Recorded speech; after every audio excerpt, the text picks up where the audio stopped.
What's good, peeps? Thanks as always for passing by the channel. Much appreciated. Hit that subscribe button if you guys are new. Just coming up to 6 o'clock in the evening here in Johannesburg. I've just been able to watch all the fights from last night in their entirety. Some good performances. I didn't watch the Gary Russell Jr. fight until this morning against Kiko Martinez. That was a good performance. Fingers crossed he can stay active, right? The problem with Gary Russell Jr. over the last sort of 4 or 5 years is that he only has one fight per year. I made a video about this a couple of days ago. One fight in 2015, same in 2016, same in 2017, same in 2018, and this was his first fight back in 2019. He has called out the likes of Leo Santa Cruz for unification. Oscar Valdez is there. So there are options there. He also said about moving up in weight and taking on Lomachenko or Gervonta Davis. So there are options there. He did look good yesterday, but that was only Kiko Martinez, who I think is 3 or 4 years past the Kiko Martinez that we saw against Frampton or Quick. So let's not get too excited, but regardless, it's still a good performance. Joe Joyce versus Ustinov was good.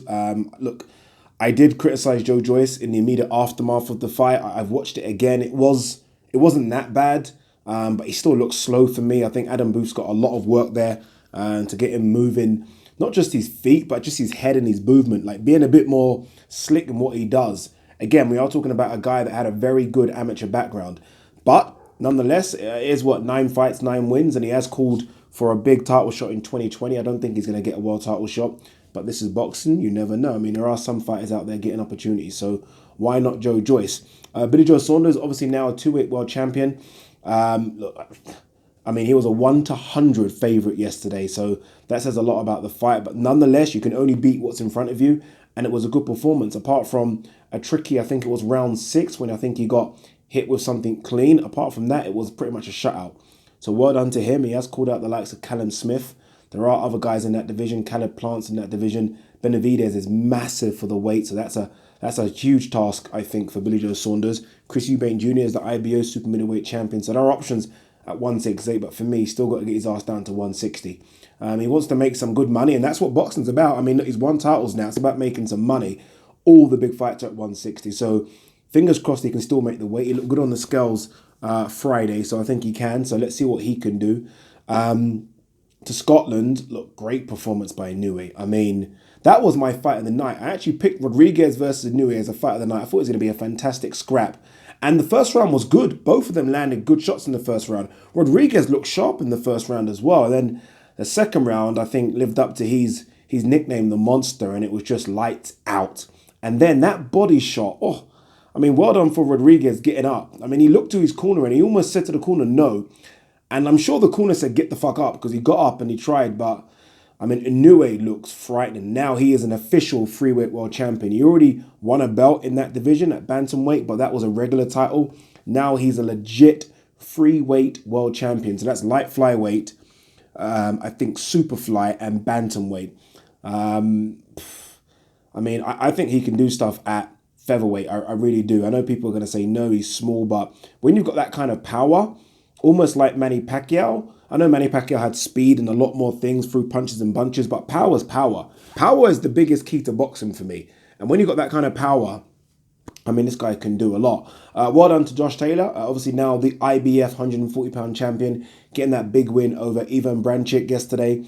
I thought he looked good in spots. I need to do a separate video for that. I actually did a video for it yesterday, but then I rewatched the video and I thought I was a bit too harsh on Josh Taylor. I really do. Considering that he's only had 15 fights and he's now world champion.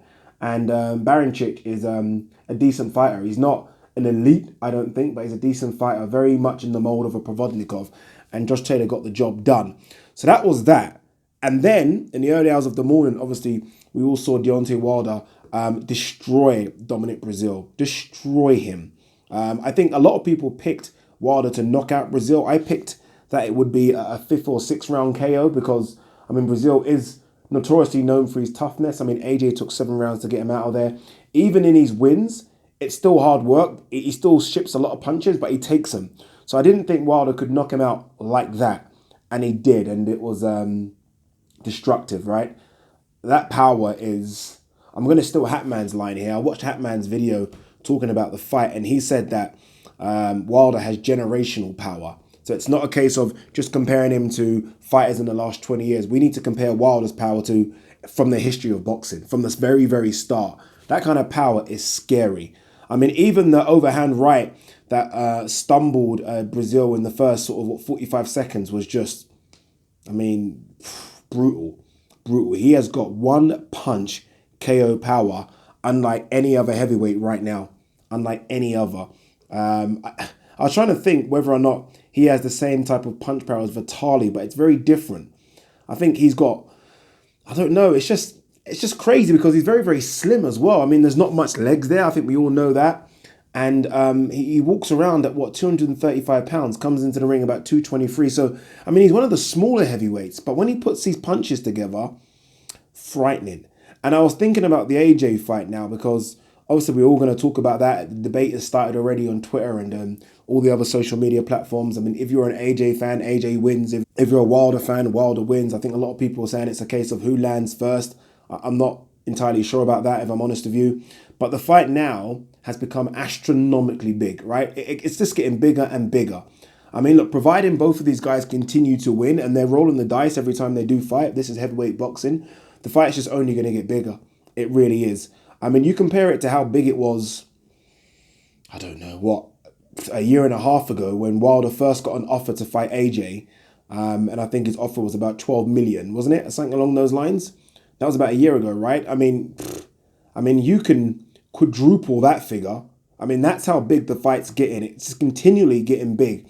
If I was asked back then how big the fight would be in terms of maybe a pay-per-view number in the US, I would have said that it would have got to that magical million, right? I mean, that would have been, I think, the limit. AJ wasn't known in America. Deontay Wilder's not a big draw in America. But just in case of it being a heavyweight unification fight, the undisputed heavyweight champ, I would have said, you know what, $1 million. Now,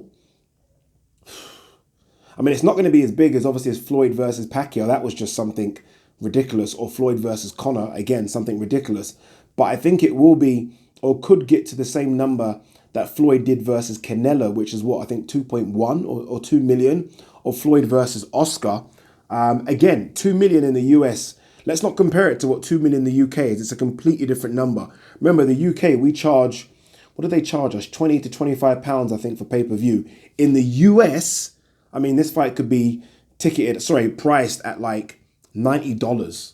I mean, $90 times 2 million. It's a hell of a lot of money. So I think it could be one of the top 5 or 6 biggest revenue generated fights of all time if they keep winning, right? I mean, again, this is risky. They are talking about Deontay Wilder versus Kalnaki or Ortiz next. Obviously, Joshua's got Ruiz.